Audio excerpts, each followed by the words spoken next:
Hoje a gente mergulha num texto assim muito rico de Atos dos Apóstolos. Capítulo 4, ali pelos versículos 24 a 31. Isso mesmo. A gente tem aqui um material de estudo, né? Que ajuda a entender como a igreja lá em Jerusalém lidou com as primeiras perseguições. Exato. E o nosso foco aqui é tentar captar as características-chave dessa comunidade. Especialmente o que significava para eles serem cheios do Espírito Santo naquele contexto, né? Que era bem intenso. Pois é, e a ideia prática que o material ressalta é forte. Uma igreja cheia do Espírito aguenta o tranco, ora com poder e tem coragem para testemunhar. O versículo-chave é o 31. Certo. Então vamos lá. O estudo aponta 3 marcas principais ali em Atos 4. A primeira é a perseverança. Lembra? Pedro e João tinham sido presos, ameaçados. Sim, para não falarem mais de Jesus, uma pressão enorme. E mesmo assim, eles não pararam. Como é que eles conseguiram suportar isso? Não era só, teimosia, imagino eu. Ah, com certeza não. É interessante que a fonte conecta isso, essa capacidade de aguentar o sofrimento, diretamente com o fato de estarem cheios do Espírito Santo. Lá em Atos 4, versículo 8.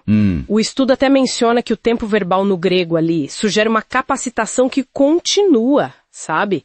Não foi só um momento. Entendi. Uma força constante. Isso. Então, uma igreja assim, cheia do Espírito, ela não só suporta a provação, mas ela também não abre mão dos seus valores. A resposta deles foi muito clara, né? Julgai vós se é justo. Diante de Deus, ouvir-vos antes a voz do que a Deus. Forte isso. Muito. E era uma convicção que vinha do que eles viram e ouviram, como diz o versículo 20. Não era só de ouvir falar, era testemunho ocular. Faz todo sentido. E aí? Bom, essa parte é muito interessante, a segunda marca que a fonte destaca. Oração com poder. Depois das ameaças, qual foi a reação da turma?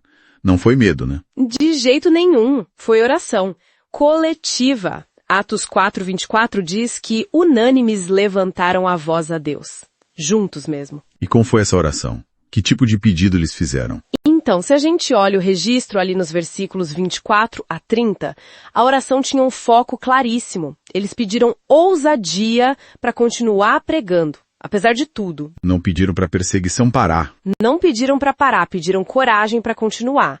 E pediram que Deus agisse com curas, com sinais em nome de Jesus, para a glória dele. Que perspectiva, né? E a fonte destaca 2 coisas. Primeiro, a unidade.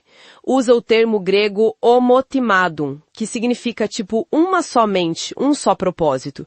E segundo, que a oração era bem fundamentada na palavra. Ah, eles citaram o Salmo 2, né? Exatamente. Para entender a oposição que estavam sofrendo. O estudo até sugere que orar assim, dentro da palavra, tem uma garantia maior de resposta, citando Jeremias. Interessante. E a resposta veio? Veio, e como veio? O lugar onde estavam reunidos tremeu. E o texto diz, todos foram cheios do Espírito Santo. De novo. Uau! Isso nos leva direto para a terceira característica que a fonte aponta, ousadia no testemunho. O mesmo versículo 31 termina dizendo que eles, cheios do Espírito, anunciavam com ousadia a palavra de Deus. Sim. Essa ousadia, essa parrésia, como a fonte menciona, o que significava na prática? Falar alto? É mais do que falar alto. É a coragem de proclamar a mensagem de Cristo abertamente, sem medo, mesmo debaixo de ameaça. A gente vê isso em Pedro e João, diante do Sinédrio, né? Sim, lá no versículo 13. E aqui no versículo 29, eles pedem especificamente por essa ousadia. O estudo liga esse enchimento do Espírito, lá no 31, com o exercício dos dons espirituais para edificar a igreja. Menciona até Efésios 5:18. Ah, interessante a conexão. E um ponto importante, essa ousadia não era só dos apóstolos. A fonte mostra que era algo que se espalhava pela comunidade. A gente vê isso depois em Atos 6, Atos 8. Verdade. Era uma característica da comunidade capacitada pelo Espírito. Exato. E o estudo também lembra, citando o 2 Timóteo, que uma igreja fiel provavelmente vai enfrentar oposição. Faz parte. Então, para a gente amarrar isso, o que essa análise toda nos mostra é uma comunidade que, não era perfeita. A fonte até admite isso. E ninguém é, né? Claro. Mas eles encontraram na dependência do Espírito Santo a força para quê? para perseverar, para orar com propósito, com unidade e para testemunhar com coragem. Isso. A aplicação que o material sugere é que essa capacidade de enfrentar as dificuldades, as adversidades, vem dessa conexão espiritual profunda. E a relevância disso para hoje? Bom, a conclusão do estudo é bem direta. Para uma igreja ser, digamos, relevante e fiel hoje, ela deveria buscar essa mesma plenitude do Espírito.